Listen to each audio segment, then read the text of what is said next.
আজকে শিলংয়ে হচ্ছে ফার্স্ট ডে, মানে ফার্স্ট মর্নিং। তো যাই হোক, তোমাদের এই চিত্রটা একবার দেখিয়ে দিই। প্রচণ্ড হাওয়া দিচ্ছে, দেখো এই পর্দাগুলো দেখলে বুঝতে পারবে কী পরিমাণে হাওয়া দিচ্ছে। পাহাড়ি হাওয়া, জাস্ট নেওয়া যাচ্ছে না, কন কন কন কন করছে। একটু আগে পুরো মেঘে ঢেকে গেছিলো, এখন আস্তে আস্তে আবার পরিষ্কার হচ্ছে, তবে আবারও মেঘ হবে। দেখতে পাচ্ছ ওই দিককার মেঘটা কিন্তু কালো, দেখো হাওয়া দিচ্ছে। উফ, দারুণ হাওয়া। আমরা একটু পরেই সাইড সিনে বেরিয়ে যাবো, আগে ব্রেকফাস্টটা করে নেবো। সকাল সকাল একদম গরম গরম মিল্ক টি এসে গেছিলো। আমি কিছুক্ষণ জাস্ট মানে চুপচাপ চায়ের কাপটাকে হাতে নিয়ে এই পাহাড়টা দেখবো বলে দাঁড়িয়েছিলাম, কারণ সকাল সকাল কিন্তু কাঞ্চনজঙ্ঘা দেখা যায়। এখন যথেষ্ট ক্লিন আছে, হয়তো দেখালে তোমরা বুঝতে পারবে। দাঁড়াও, ওই চূড়াটা জাস্ট দেখা যাচ্ছে, দেখতে পাচ্ছ হয়তো, আশা করি ওই চূড়াটা দেখো। ওই যে চূড়াটা, আমার আঙুলের যে পয়েন্টটা করো, আমার আঙুলের পয়েন্টটাই দেখলে দেখতে পাবে একটুখানি চূড়া দেখা যাচ্ছে। যদি ওই পাশটা মেঘে ঢেকে গেছে, নাহলে কিন্তু অনেকটা লেন্থে দেখা যায়। এরম, ওই যে তারাও দেখায়, এরম এসে এইটুকু দেখা যাচ্ছে। কালকে আমরা যখন শিলংয়ে পৌঁছেছিলাম, বেশ একবার এক ঝলক দেখা গেছিলো পরিষ্কার চকচকে। আজকে সকালে একবার দেখা গেছে, এখন হালকা হালকা দেখা যাচ্ছে। অপূর্ব শোভা, অপূর্ব। দেখলে না মন প্রাণ একদম মানে এখানেই থেমে যায়, মনে যেন সারা জীবনের জন্য এখানে স্টপ হয়ে যায়। এটা আমাদের কটেজ, আর এটা আমাদের হোমস্টে। দেখতে পাচ্ছ এই রুমটা আমরা আছি, এর ভিতরে আরও রুম আছে।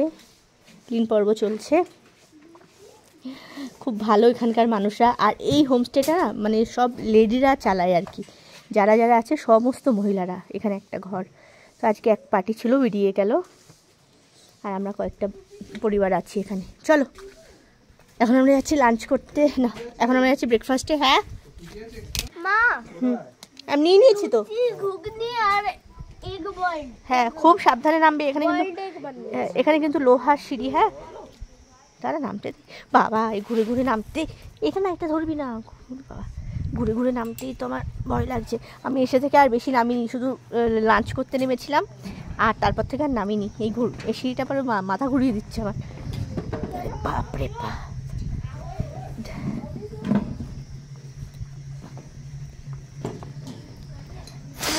ইয়া, কোথায় যায়? আচ্ছা, এটা হচ্ছে ওদের কিচেন কাম ডাইনিং এরিয়া, আর তার পাশ দিয়ে হচ্ছে রাস্তা। ওই রাস্তা দিয়ে আমরা এসেছিলাম, আর ওই দিকটা দেখো পুরোটা মানে একদম সেই সরু রাস্তা হয় না, পাহাড় কেটে কেটে করা, সেই টাইপের। চল এদিক দিয়ে বেরোবি? হ্যাঁ চলে। নিচেও আছে এরকম রুম, আর আমাদের হচ্ছে এই দোতলায় প্রথমটা।